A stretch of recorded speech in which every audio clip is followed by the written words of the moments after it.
On a beautiful Saturday morning, Ego and Somto were talking in their shared sitting room. Say Somto, I don't see how that makes sense at all. How do you believe that Uche would ever get married? I am not yet married though, okay? But hanging out with every Tom, Dick and Harry isn't what will get me a husband. Somto laughed and laughed. Hey, Ego. I never said Tom, Dick and Harry. I only mean that we need to go out and at least see the men and let them see us. If you keep to just staying indoors when others are outside relaxing and relating, you will bored last. So thank you, but I will shall bored, even if last. So this you're hanging out, did you say that Uche is getting married for real? Now be serious, please. How is that possible? How? Please tell me. I am ready to listen now. I'm really ready. What really happened? Here? Ego. Uche's story buttresses what I have been saying. We need to be going out. Ego interrupted. You ain't suggesting we start going from bar to bar and from man to man like Uche?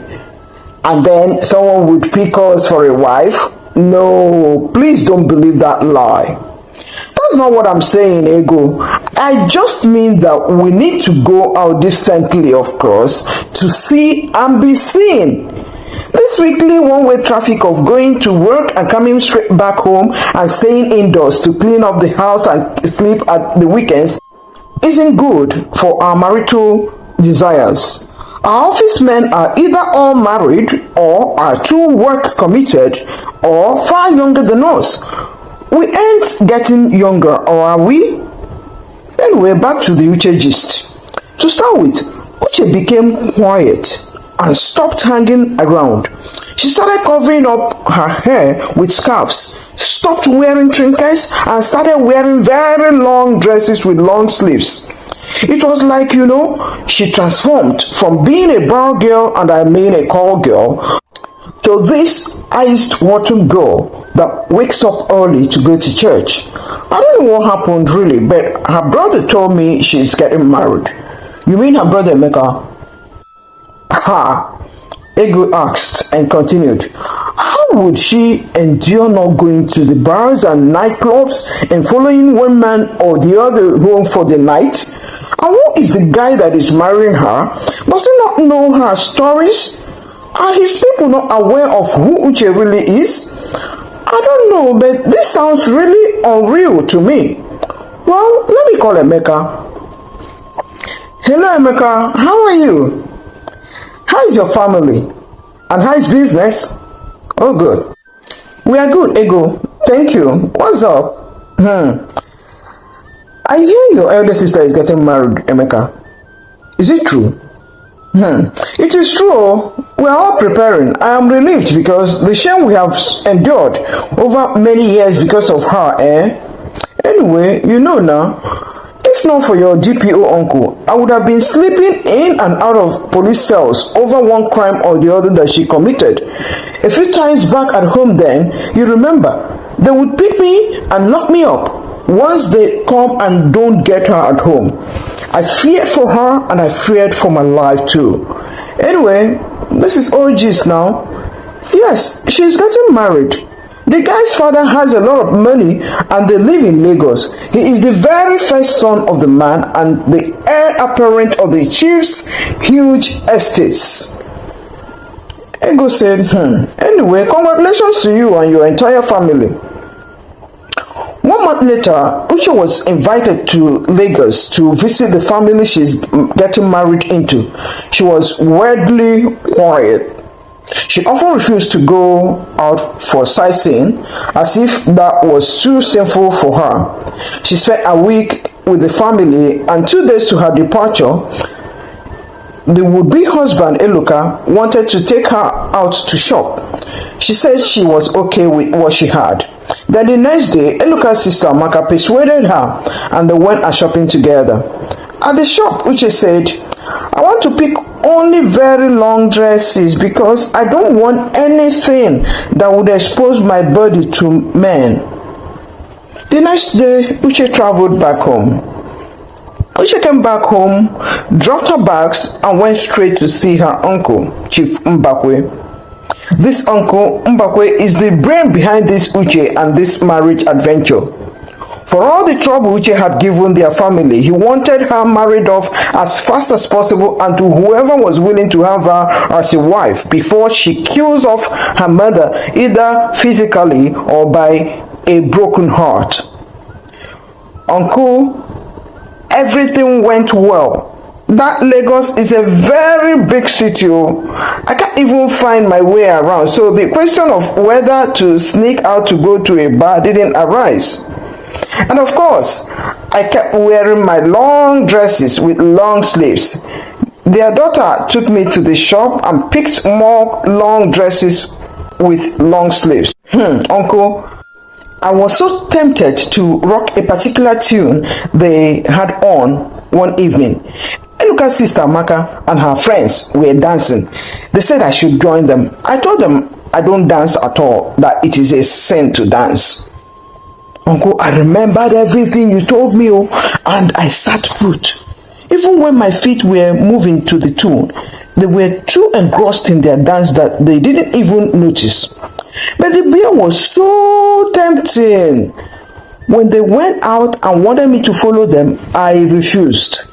I knew some of them left some beer in the cans. So before one of their many servants would come to clear the cans, I finished them all, went and brushed my teeth and put a minty sweet in my mouth. Another night, Uncle, I was so tempted and I smoked one wrap. Eloka's sister Maka had gone out to attend a party. I was smoking away when I heard the door open. I almost fainted. I was at the corridor of her flat and threw the stuff into the live potted plant there, and it went off. The smell was everywhere. She asked me if I was perceiving a kind of odd smell. I said no, maybe it's coming from one of your brother's flats. She believed me, and in a few minutes she crashed out in bed and in her party clothes. She just managed to pull off her shoes. Uche, you nearly messed up this whole arrangement. You have to be careful. I don't understand why you can't just keep off all these things, if not permanently, at least temporarily, until you are well married. These things can wait. I am staking a lot in this adventure, so please behave yourself. It's okay, Uncle. I will follow your instructions. I am sorry, but I think that witch may be instrumental to all these temptations here and there. But I will conquer her. Don't worry, Uncle. After, I will bring you what I bought for you from Lagos. I just came to report that I am back, sir. Congratulations, Uche. You have passed the first test. But please listen. To try and cut this waiting in long dresses short, I will tell my friend that 2 other suitors are coming for you. That way, he will tell the rich man to come and complete the traditional marriage processes fast, and you would follow them to Lagos. In a few weeks, Ego, who had been in Kenya for a training for 2 weeks, came back, and it was all excitement for her and Somto, her flatmate. They have been talking a bit on phone, but Ego's training program was really tight and didn't allow much time for long talks. And so they started from where they stopped. Yes, Somti, did you say that Uche went to Lagos to see her husband and her husband's people? I mean husband-to-be. Somti said, I am telling you, yes. I saw her the other day, really looking different. However, I don't know how I feel about her new looks. I don't seem to understand why I think she is pretending. Or maybe I am jealous of her. Jealous that she is getting married and I am still here with all my good girlness. Something don't talk like that. There's time for everything. If you wanted to marry just anyone, wouldn't you have married since? Marriage is a serious matter, and this my trip to Kenya has opened my eyes even more. It is good to be good, married or not. Touch lives positively.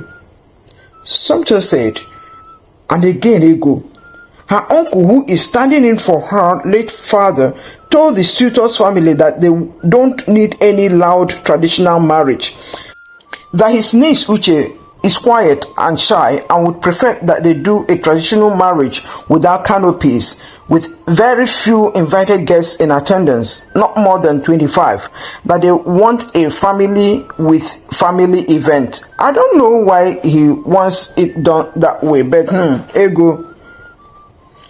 When Emeka, her brother, told me this, I suspected that they don't want the whole village to know and come to talk all they know about Uche in public. Yes, he mentioned something about church, that her church forbids loud traditional marriages. Ego said, Somti, there may be nothing to all this, even though my own antennas are up and it's like something is just not right somewhere. Anyway, let's watch and see how it goes. One man who has been in enmity with Mbakwe over long-standing family land issues heard about Uche being given out in marriage and planned to raise alarm on the scheduled day of the traditional wedding. His words filtered to Mbakwe's ears, and he sent someone to beg to settle fast before the day. 5 plots of lands were in contention, and he immediately conceded one to his enemy and promised that they would settle the rest over drinks after the traditional wedding ceremony. Mbakwe also said that in keeping with the church rules, no alcohol would be served. The suitor, Eloka, and his family agreed. This would help prevent Uche from getting drunk on that day. The traditional marriage was done and Uche went to Lagos with them. Uche endured the imposed restrictions for just about 2 months to settle in as a wife. Then she went on a reverse gear. One day, Amaka saw her spinning round and round, dancing to a tune, spinning like someone out of control. It was a shocking sight. She would ask her husband Eloka for money, gradually increasing the amount per time. Just money to waste, nothing else. She's almost zero in her kitchen scorecard. How would she have learned how to cook? On the streets or in the bars? But she could cook noodles. Eloka didn't quite notice initially because his mom would send them different soups and stews since she had different cooks in her kitchen who would churn out whatever foods they wanted. Remember also that Eloka grew up spoiled and irresponsible. He would also go out and get drunk. He would wreck a car and ask his dad for a replacement. Uche watched that a few times and released herself completely from the bondage of being pretentious. She found a few bars she could go to and also started taking drugs. She would ask for 2 million naira for spurious things like she wants to attend a wedding and that she needs fresh clothes, shoes, bags, trinkets, etc. Eloka had no such money. He would go to his dad, who had more than enough and would oblige him for peace sake. One day, Chief Ezenwa invited Eloka and his wife to his office to see if he could sponsor any business idea they could propose. Eloka's brain was blank. Uche's own too. Uche suddenly said, Papa, I want to own a cosmetics shop.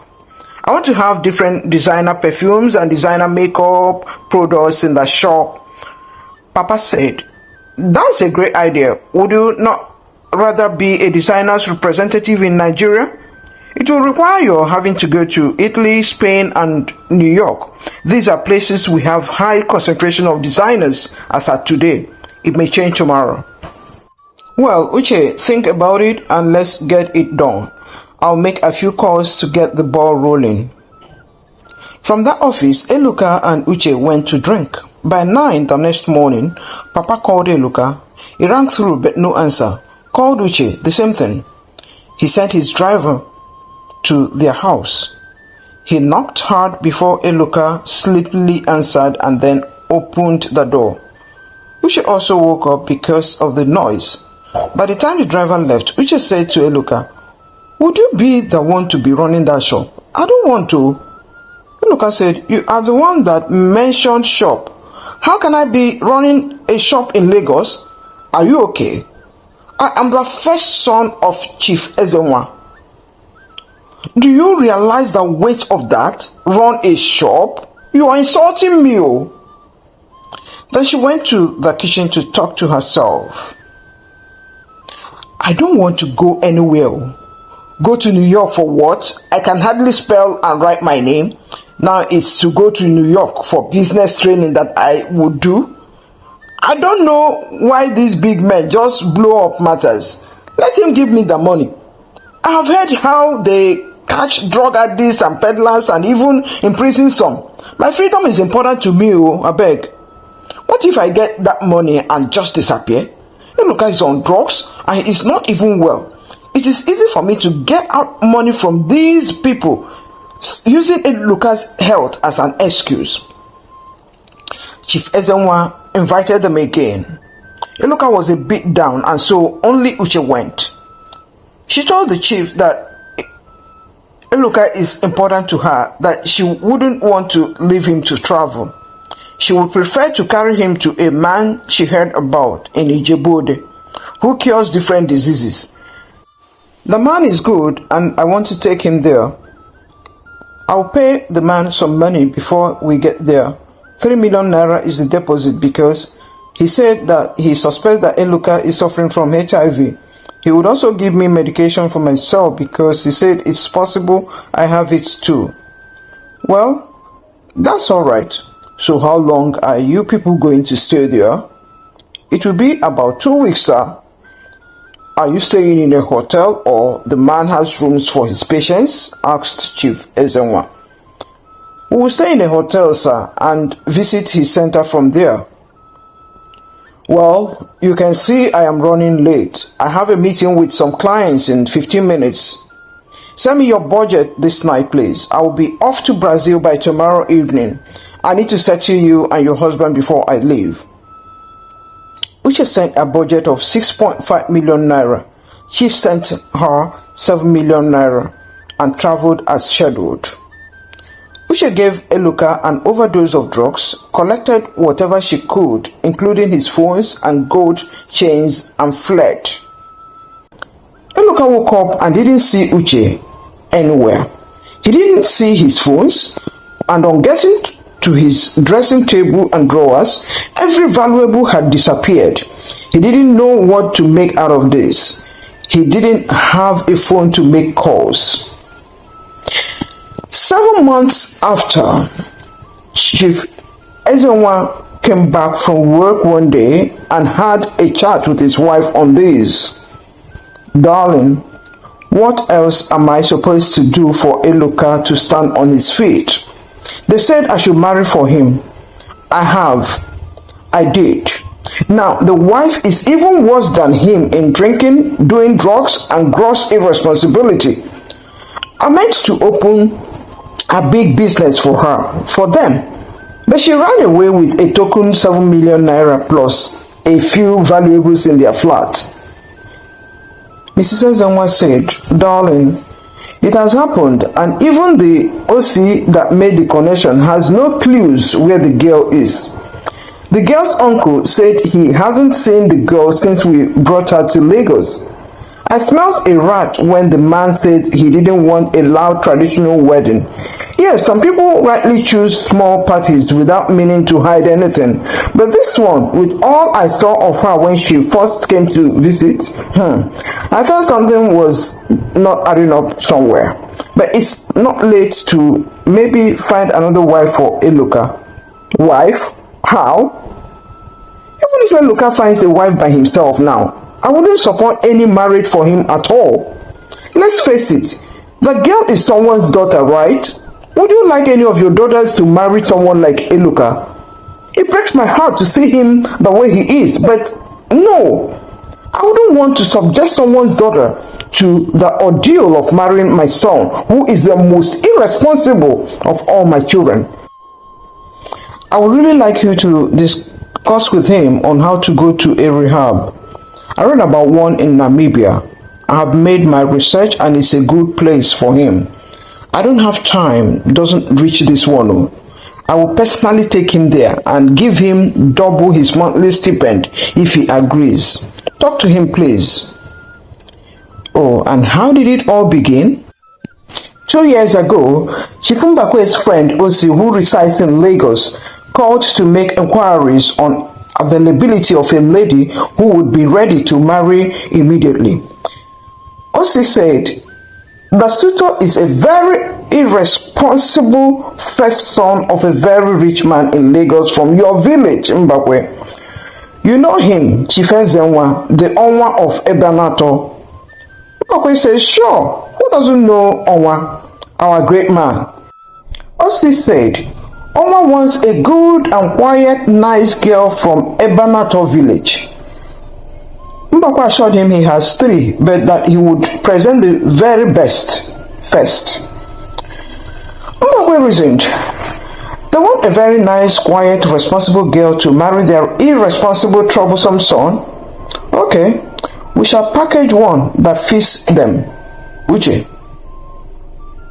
Mbakwe's wife warned him that this would backfire one day because Uche is too far gone in her evil street ways to change. Mbakwe wouldn't listen to her. He invited Uche and gave her strong reasons to change in order to marry a rich man's son. He said, Uche, all you need is to stop going to drinking bars from now on. Take this 10,000 naira and buy long dresses and scarves. Be dressing like that. No more men this, men that. Bear this, bear that. No more drinking. If you do as I say, you would go to Lagos to start a new life with a big man's son. Today, Uche is nowhere to be found. Uncle Mbakwe had a stroke 1 month after Uche was declared missing. He is still in the hospital. Uche's mom is with Emeka and his family, grieving over a daughter whose life has been nothing short of disappointing. This shows that you just need to be who you are. You are the best of you. If for any reason you don't like who you are, the largest room in this world is the room for improvement. You can be better. Improve. Please let's read your comments on what you think about packaging a good girl for a spoiled, untrained, irresponsible son, or a good boy for an untrained girl. Please encourage us to roll out and upload more life stories by giving this video a thumbs up and click the subscribe button and also the bell button in order to know when next we upload another very interesting story. Till then, remain amazing. Goodbye.